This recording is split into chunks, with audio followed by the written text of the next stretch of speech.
Welcome to Blizzard Fire. We hope this video helps fire up your solution.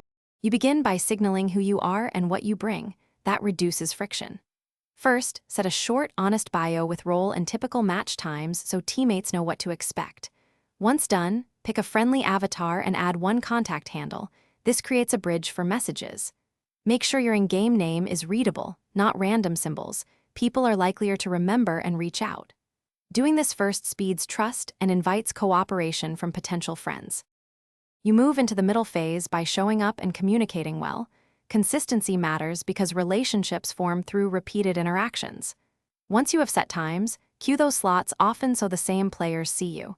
That creates shared experiences. Use concise callouts and pings to help teammates and explain choices calmly when needed. People respect useful communication.